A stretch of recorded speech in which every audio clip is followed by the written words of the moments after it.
Okay lang mga ka-idol, maayong hapon sa tanan. Oy, dito mga ka-idol. Isang mapang palang hapon. Ay, charis. Sana all mapagpala.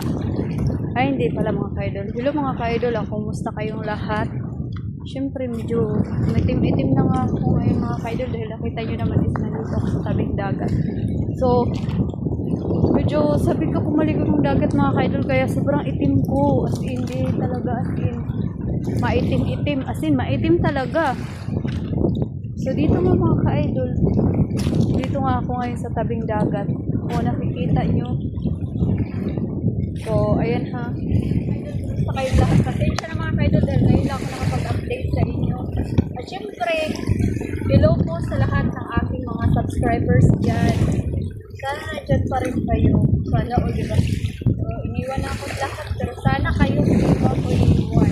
Pero bago ang lahat mga ka-idol, gusto ko po sana paliwanag sa inyo yung side ko. Unang-unang po na nahimik po talaga ako mga ka-idol. Hindi ako na-stress ako mga ka-idol dahil dami ko nare-receive mga ka-idol na hindi dapat para sa akin. Pili na ko deserve. Hindi ko deserve yung mga ganong salita mga ka-idol. Unang-una, gusto ko pong linawin po sa lahat po ng aking mga subscribers ko. Hindi po totoo kung ano po yung nababalitaan nyo tungkol sa akin. Siyempre, dahil walking hearted tayo, o totoo yun. Pero, hindi ko pinapublic ko yan. Kumbaga, sa ngayon, ayoko na pag-usapan yung anong nangyari kasi meron ako isang tao na sinabihan about sa love life, charis, sa love life ko mga ka-idol. Isa lang siya at ngayon nadawit siya ng gusto sa akin kasi parang ini-expect nila na parang ito na nga hindi ko na intindihan mga ka-idol bakit ganun yung pagkasabi nila, bakit ganun yung pagka diba ang ganda ng view kasi parang upo muna ako mga ka-idol. Tsaka ito na nga mga ka-idol, gusto ko linawin sa inyong lahat. Bago ang lahat po, magandang hapon po sa inyong lahat. At syempre hapon po dito may bagyo po dito sa amin mga ka-idol kaya medyo madumi yung dagat dito. So at saka medyo malakas yung alon, malakas yung hangin. So ngayon mga ka-idol, gusto ko lang po i-clear po sa inyo sa lahat po na nagtatanong sa akin. Sa lahat po ng mga nagbabash po sa akin. Diyos ko po, bakit niyo po ako binabash? Sa totoo lang po mga ka-idol na nahimik po ako.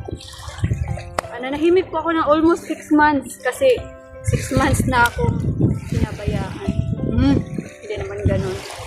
Parang lumabo lang ng lumabo hanggang sa ayoko na muna siyang pag-usapan pero parang baka sabihin naman niya na may ang hirap magpaliwanag mga ka-idol. Basta sa ngayon mga ka-idol, ayaw ko na muna siyang pag-usapan. Gusto ko lang muna i-clear po sa inyo lahat po. Sa lahat po ng nagtatanong, sa lahat po ng nagbabash po sa akin, na nahimik po ako. At unang-una po ito ha, gusto ko po i-clear sa inyo po na wala po akong ibang karelasyon. Wala akong karelasyon ngayon. O kahit sino, kasi nga ano pa lang namin. Hindi naman ano mga ka-idol kumbaga nagkaroon lang ng problema, normal naman yun sa mga mag-asawa na dumadaan talaga sa mga ganyan trials. Importante naman mga ka-idol is yung pag-iintindihan namin. Sa ngayon talaga mga ka-idol medyo malabo kami at wala kaming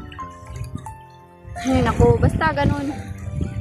Pero katulad ng mga sinasabi nyo sa akin po, gusto ko pong linawin po sa inyo mga ka-idol. Unang-una po kay ate, para sa iyo te, hindi ko napapangalanan. Kasi, ano mga ka-idol, ang dami, hindi lang. Tapos sinabihan pa niya ako na, kaya pala daw, iwan ko sa inyo kung anong problema nyo te, please naman. Kung anong problema nyo yung dalawa mag-asawa, please, wag nyo akong ilagay sa gitna kasi wala akong alam dyan sa problema nyo. Wag nyo akong isali dyan dahil hindi ko siya karelasyon, hindi kami, at never maging kami. Oo, sinabi niya na may gusto siya sa akin. wala pong kami. Hindi po kami ni Kuya. So, okay naman po ako dun. Okay naman ako sa ganun. Nakinig ako sa kanya. Nag-suggest ako na baka maging okay kayo. Pero, huwag niyong ilipat sa akin yung problema niyo. Kasi, may sarili din po akong problema. At hindi ko pa nga naaayos yung sa akin. So, totoo lang talaga tiyan. Pasensya na binlock kita. Binlock ko kayo. Alam niyo kung bakit. Hindi porket binlock ko kayo is guilty ako. Kundi gusto ko lang po linawin sa inyo na please lang te, kung ano man yung problema nyo, dalawang mag-asawa, ayusin nyo nang hindi kayo nandadamay ng ibang tao. Kasi ako, nanahimik ako dito, umuwi ako sa amin nang hindi ako nandadamay sa inyo kung anong problema meron ako dyan. Hindi ako nandamay sa inyo. At ito pa ate, pakiusap, nakalimutan mo ba? Ako ang may hawak ng lahat ng video. Hindi kita papangalanan. Hindi ko kayo papangalanan. Wala akong sinasabi na sisirain kong bawat pangalan ng mga taong nakasama ko. Kasi lahat, lahat kayo, naiyak ako. Lahat kayo, kumbaga, naging kaibigan ko. Lahat kayo naging, sana kung hindi kayo naging totoo sa akin, ako naging totoo sa inyo. Kakaiyak. At sana, bawas-bawasan nyo yung paggawa nyo ng kwento about sa akin. Kaya nanahimik ako, te. Nanahimik ako. Wala akong sinasabi. Nanahimik ako, te. Hindi ako tulad ng iba na kapag nagkaroon ng problema sa mga kasama is issue ganito. Ako wala nang sisirain sa akin dahil sira na ako. Kaya wag na. Pakiusap ko sa inyo. Please. Ako, nag-video ako ngayon para gusto ko linawin sa inyong lahat. Hindi lang sa Facebook, hindi lang sa Messenger ko. Kasi hindi na ako nag-update sa YouTube ko eh. Kumbaga, nag-video man ako. Dito na lang. Hindi ako nag-video na about sa past. Kasi ayoko nang lumayo na nga ako. Please naman. Lumayo na nga ako. Ayoko na umabot pa tayo sa hakamunin nyo ako na o ano-ano. Wag ako. Baka kasi hindi lang ikaw yung madamay. Ayoko na pati yung mga kaibigan ko dati. Sabi nila, ayoko na pati yung mga kasamahan ko dati na hanggang ngayon pinakamusta ko. Naging totoo sila sa akin. At ako rin. Naging totoo ako. Kung ano nyo ako nakasama noon, kung sino nyo ako nakilala, yan ako. Wala akong babaguhin sa sarili ko at wala akong pinapakita sa inyo maganda o pangit ako sa talikod nyo o anuman. Kung ano nakita nyo sa akin, yan ako. Hindi ko kailangan magpanggap para sa inyo. Kaya please lang nakikiusap ako sa inyo. Sa inyo, kayo na di-block ko. Please. At kasama ka dyan sa di-block ko. Alam mo yan, hindi kita papakalanan kasi hindi ko kakalimutan na ate ka at hindi ko kakalimutan na may pinagsamahan tayo. Kaya wag naman masyado masakit magsalita. Kung anong nangyari sa inyong dalawang mag-asawa, wag nyo ko idamay. Dahil hindi ko alam kung sino nagloko sa inyo o may nagloko sa inyo. Wala akong pakialam. Kung ginamit niyang pangalan ko, kung niligawan ako o eto pa, i-clear ko ha. Shout out kay Kuya Sando Adventure. Wala kaming relasyon. Wala, as in wala. Hindi ako nakikipagrelasyon kahit kanino. Totoo na contact ko sila, na-contact nila ako, kinamusta nila ako, nagkaka-chat kami. Hindi lang si Kuya Sando, pati yung iba ko pa mga kasama. Hindi lang siya. Kumbaga, lahat naman talaga kayo is talaga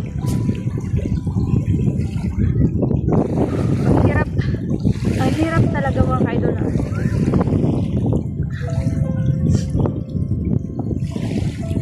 Ang hirap mag-explain. Baga, hindi ko na dapat ginagawa yung mag-explain. Pagod na ako mag-explain sa side ko. Gusto ko naman na manahimik. Gusto ko nang lumayo na nga ako eh. Baga, ayaw ko na sa mga pwede lang nga sana. Pwede lang nga sana. Hinihingi ko na nga lang na sa mga subscribers ko, sa mga taong nanatili pa rin sa YouTube ko, kahit hindi na ako madalas nagbibideo, nandyan pa rin sila. Kumbaga, hindi pa rin nila ako iniwanan. Yung, kumbaga, kahit hindi man nila panoorin lahat ng video ko, kahit maburing man silang lahat sa akin, okay lang. At least, para sa akin, nandyan sila. At syempre, gusto kong linawin sa inyong lahat mga ka-idol na lumayo ako kasi ayoko ng gulo. Hindi ko ikukumpara sa sarili, sa ibang tao yung sarili ko kasi iba ako eh. Iba ako mga ka-idol. Ayoko na sabihin na wag, pero sana ito yung, pero ito mga ka-idol, isang bagay lang gusto kong ipakiusap sa lahat ng mga kasamahan ko, sa lahat ng mga dati kong naging kaibigan. Totoo lang mga ka-idol, lahat sila namimiss ko eh. Lahat sila namimiss ko. Kasi totoo ako sa kanila eh. Pero may mga tao talaga mga ka-idol na sobra talaga pa-judgmental. Wag sa ngayon, dadadawit ako sa pangalan nila. Issue may relasyon kami, issue. Ano pa bang issue na wala sa inyo? Huwag mo na ilagay sa akin kasi hindi ko nga maayos-ayos yung sarili ko. May problema ako sa sarili ko na hindi ko maayos. Sa ngayon, sinusubukan kong ayusin. Naglaylo lang ako sa kanya. Oo, lumayo ako. Pero hindi ibig sabihin na iiwan ko siya. Hindi ibig sabihin na wala na kami. Hindi ibig sabihin na itatapon ko lahat ng napagsamahan namin. Hindi ganun. Ito pa. Gusto kong ihingi sa ayokong mga ka-idol, ayokong sabihin to. Ayoko talaga sa lahat na isipin na ako lang ba ang masisira. Tandaan mo, please, tandaan mo. Kasama kita, sa simula pa lang nagkasama tayo. Nasa akin lahat ng video. Hindi ko sasabihin ebidensya ko yun. Hindi ko rin sasabihin na gagamitin ko yun para sa inyong lahat. Hindi. Although nandun lahat ng mga kasamahan natin, nandun lahat ng bawat, alam mo na, hindi ko na isa-isahin, hindi ko na kailangan i-explain pa lahat. Pero wag mo akong sagarin kung pwede. Kung pwede, nakikiusap po ako sa inyo. Wag nyo akong sasagarin. Kasi nanahimik po ako. Hindi ako nananakot po. Hindi ko sinasabi na dapat katakutan nyo ako dahil may mga video ako. Hindi ko sinasabi na dapat katakutan nyo ako dahil nasa akin lahat. Wala akong dinidelete noon pa. May mga video ako na talagang tinatago ko. Hindi para gawing ebidensya para sa mga kasamahan ko dati, kundi banding natin yun. Banding natin lahat. Kahit anong video doon, alam nyo na nasa akin. Huwag nyo na pong hintayin na marami pa pong madamay dito sa issue na to. Kung pwede. Kaya dili to, ayaw kong makarinig ng kahit anong salita na dili na ko gusto. Yung hindi ko naman deserve na matanggap mula sa inyo dahil kayo, kumbaga, puro kayo gawa-gawa ng kwento eh. Puro kayo gawa ng kwento para makasira. Mas okay kung anong problema nyo dalawa o anong problema nyo dyan sa inyo ngayon, ayusin nyo. Nang kayo lang. Hindi kailangan na idamay nyo pa ako. Kita nyo naman na nandito ako sa bakasyon. Umuwi na po ako. Malayo na po ako dyan sa inyo. Sa totoo lang po, ang biyahe po, 3 days. Ang biyahe papunta dito sa amin. 2 gabi, kasi mga 4-5 days na ako dumating kasi na-stranded pa ako sa Cebu. So, sa akin lang po mga ka-idol, sa datihan po mga kasama, wag niyo na po akong abalahin. Nag-vlog po ako dito ng video lang na dito sa amin. Kung anong mga ginagawa ko, yun yung ginagawa kong ina-upload ko na lang. At nagpapasalamat po ako sa mga taong nag-support pa rin sa akin kahit hindi na ako yung dating nakikita nila. Kumbaga iba na yung kung nakita nyo naman po, iba. Ngayon mas ginusto kong magpaitim ako para hindi nyo ako talaga asin makikilala Yun yung gusto ko para maiba naman. Kasi sawa na ako sa maging maputi. So ngayon na lang, yun na lang mga ka-idol. Yun na lang ihingi ko sa inyo. Sa mga kaibigan ko dati, please lang po. Hindi na po ako nag-upload sa YouTube ko ng kahit na ano. Hindi ako nakikialam sa buhay nyo. Kaya sana po wag nyo akong pakialaman. Pero, last kong sinabi sa inyo, wag nyo ako idamay sa kung anong mayroong problema kayo. Kasi, maraming madadamay. Kasi sa akin talaga mga kaidol, para sa akin, sa mga kaibigan, wala na sisirain sa akin Kasi, sinira na nila So, sira na. So, sa akin mga kaidol, wala nang sisirain. Kaya, para sa akin, okay na sa akin. Sabihin nyo na kung gusto nyo sabihin. Pero yung iba naman, marami nagsasabi, nagla-live, ganitong mga ginagawa sa Facebook, ganitong ginagawa sa YouTube. Hinahamon, nagnanakot, kung ano-ano. Pinapakita yung kung ano-ano mga dapat ipakita na para masira yung iba. Ako hindi mga kaidol. Hindi ako ganun. Oo, may mga video ako. Simula noon hanggang ngayon may mga video ako. Hindi ko dinidelete sa bawat vlog ko noon na magkakasama tayo. Alam nyo yan. Bago ko kayo, gusto ko ipaalala sa inyo, sa lahat ng mga kaibigan ko, ako yung nagpasikat na just give me. Unsa ganito? My money, di ba?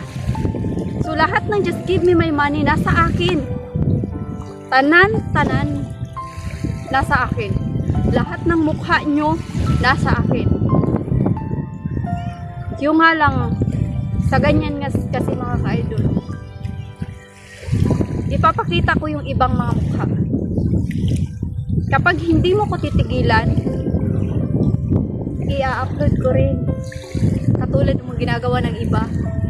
Pero yung sa akin, iba. Kasi, marami tayo. So, sana, hindi naman natin hihintayin pa na umabot pa tayo sa ganon. So, hindi na natin kailangan hintayin na magtakutan tayo. Kumbaga, hindi na kailangan hintayin na takutin nyo ako, takutin kita. Kabit ka, ganito ka, ganito. Lahat ng issue binigay nyo sa akin. Kayo lang naman po yung may problema. Bakit kayo pinasa sa akin? Diba? At syempre, kung shout out kay Kuya Sando.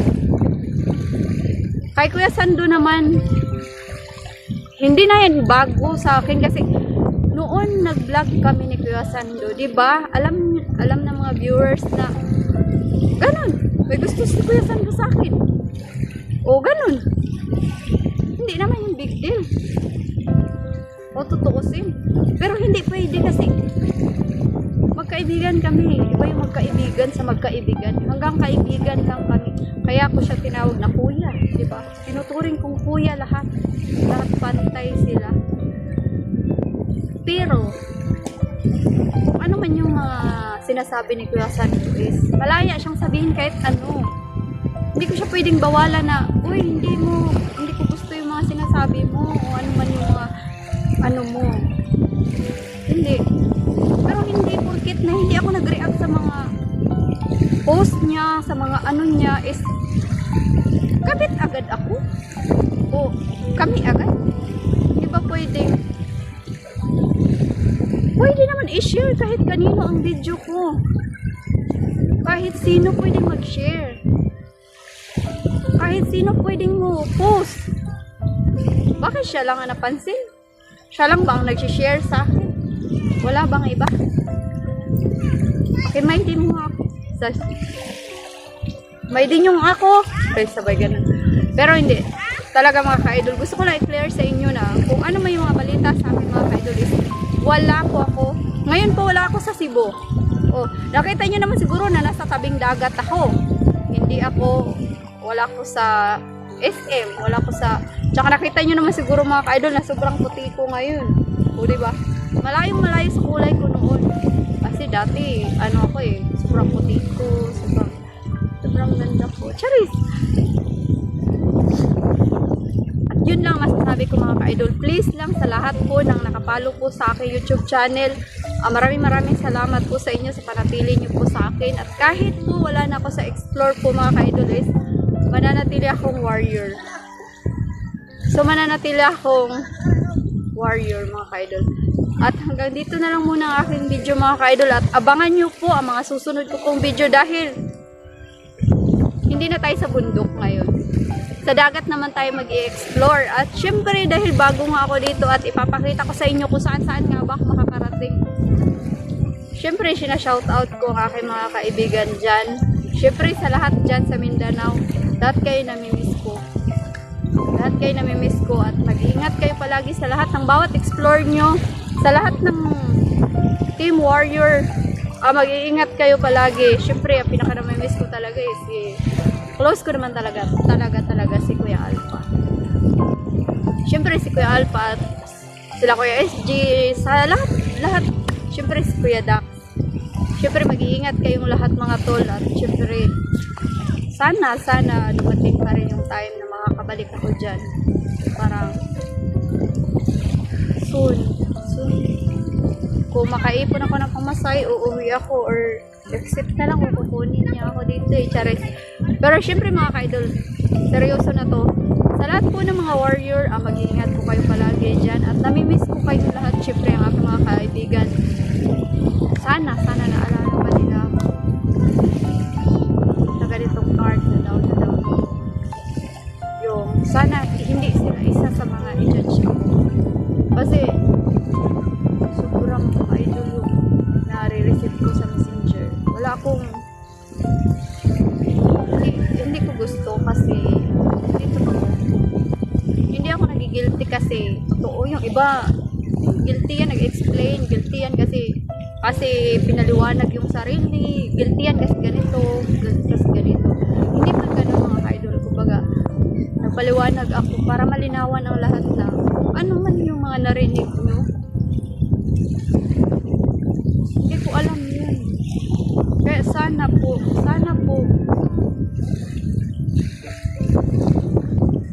huwag mo na akong damay pa kung ano man yung makita nyo sa mga video nila. Salamat kasi sinusuportahan nyo yung mga dating kasamahan ko. Salamat sa pagpapalo sa kanila. Salamat sa pag-subscribe sa kanila. Sa lahat ng mga video nila, salamat sa pagsuporta ninyo. Pero hindi ko sinasabi na ako lang dapat. Hindi pwede ganun mga ka-idol. Dapat parehas lang naman tayo na kailangan kumain. Parehas lang naman tayo na kailangan magsipag para mabuhay. So, huwag tayong maging madamot mga ka-idol. Kasi, pantay lang naman. Sabi gani nila mga ka-idol, mas maganda na magtanim ka na mas mabuti. Kasi kahit malayo ako, totoo lang alam ko, kahit hindi nila sabihin, alam kong namimiss nila. Kasi ako to alam ko sa sarili kong ano ako sa kanila. Kaya nga sila namimiss ko Pero kung plastic sila sa akin mga ka-idol, wala na ako dun. So, pero hanggang dito na lang ang video ko mga ka-idol. Maraming salamat sa aking mga subscribers. At syempre sa Team Warrior, namimiss ko kayong lahat at mag-iingat kayo palagi. At abangan nyo po ang mga susunod ko pong video dahil nandito na nga ako sa tabing dagat at lahat ng video ko sa mga susunod kong video is magpadagat naman tayo dahil sawa na tayo sa bundok. So, sa dagat naman tayo mga ka-idol. So, yun lang. Maraming salamat. Thank you. At huwag mong kalimutan ang sinabi ko.